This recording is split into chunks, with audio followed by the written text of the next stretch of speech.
Hey Sapiens, today I'm having my best friend join the video.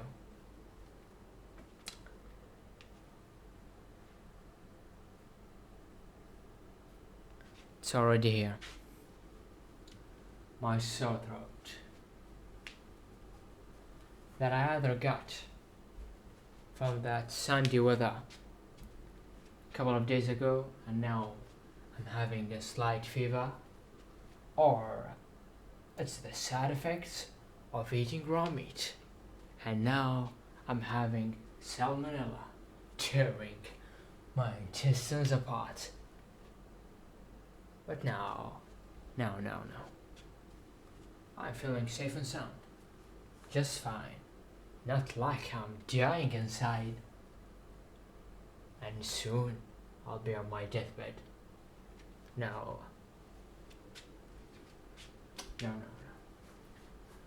And now let's talk about the story.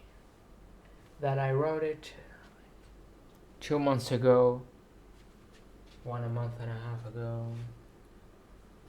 And I didn't mean to share it.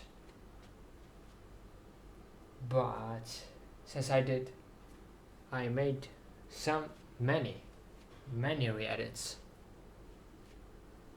and made it better.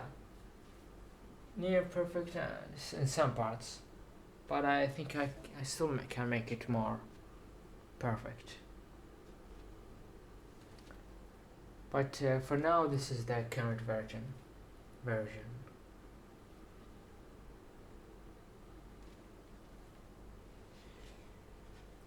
I made the re-edits in many good places, or three,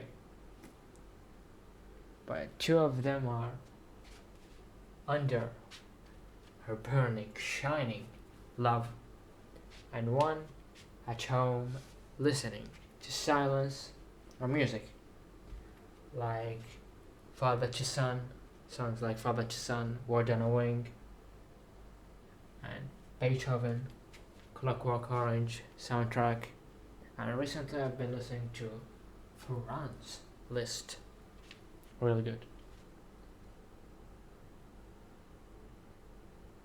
Yeah, I'll continue adding the song, but not soon after the video starts. I'd rather take rest or some period of time away from it, then get on it back with more fresh ideas, with more passion also. Yeah. It's a joy writing. It's a nice ride.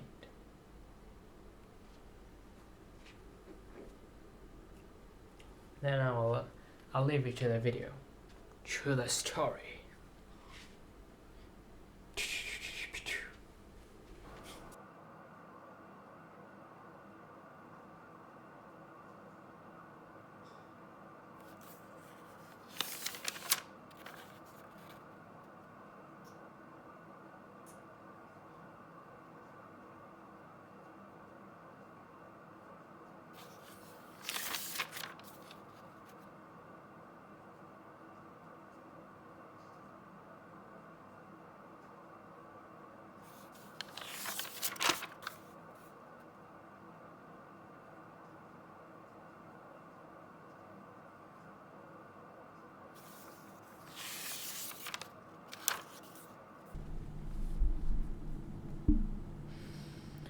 An alien from Nalton came to you, Homo sapiens, so for a while there was no more breaching the rules of this planet of yours, since he loudly preached to the many fools on how all of this works.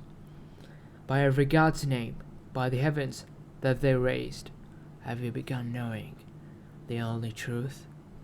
And my last vow, by the spirits that I did die for, believe in what I came to say, as I came to you, with nothing but the truth. You say you have died, alien? They said, Then he replied with, "Verily, I came once before to many earths other than yours, to free who got stuck in the old mud and lead them away from the La or Dee battle fight, which happens in a dark and tense sight." "What's that La or blah blah supposed to mean?" they questioned. "When you've got only a glimpse, an echo of your real intuition." He obliged with these words, and moreover announced that whom dare to believe will get back to their lives, and he'll swear by their names ahead of this very eve. So, sapiens, by every man's name, by the heavens that got raised, have you begun knowing the only truth, and standing up to believe in none but you? And my last vow, by the spirits that I did die for, believe in what I came to say, as I came to you, with nothing but the truth. On the dry burning land of the deadly loving sun, the great seer did, with a breath of might, take all the sand in any grey year down in his stanky lungs, thinking they'll hear only the good from his mouth.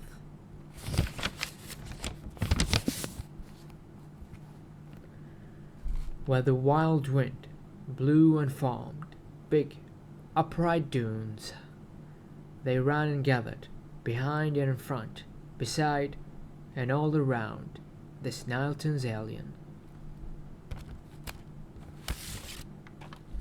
Your fate on the stone has come. The gods won't wait any more. For the unbelievers of the earth neath the seventh heaven, to wish for wings and not faster feet, to fly away without a trace, and flee from the hell they've seen, descending from above, coming to take them out of this place, far, very far, near the thrones of the gods. Then the alien, drowned in a rain, deep inside, so far the last time, by every god's name, by the heavens that they raised, by the spirits that I died for, forgive me, gods have no mercy.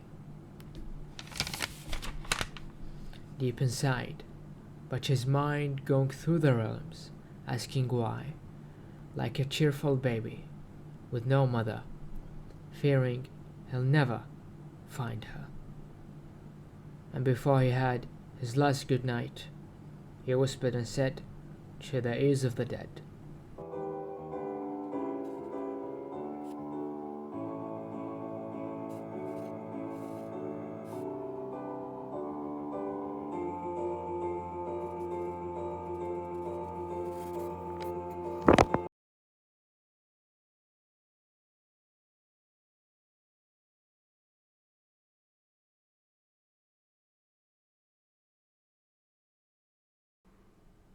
"Believe in heaven, hell, or afterlife, and they'll kill you and take your paradise. Look what they did to mine."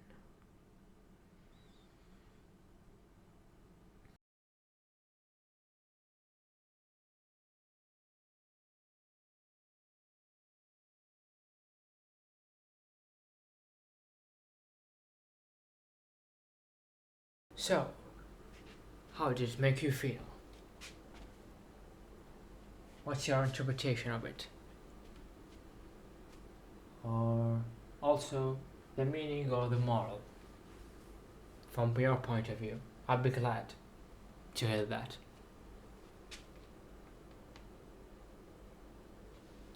Yeah.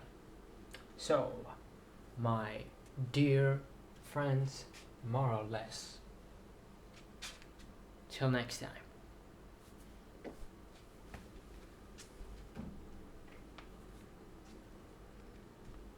I drew something awful on it.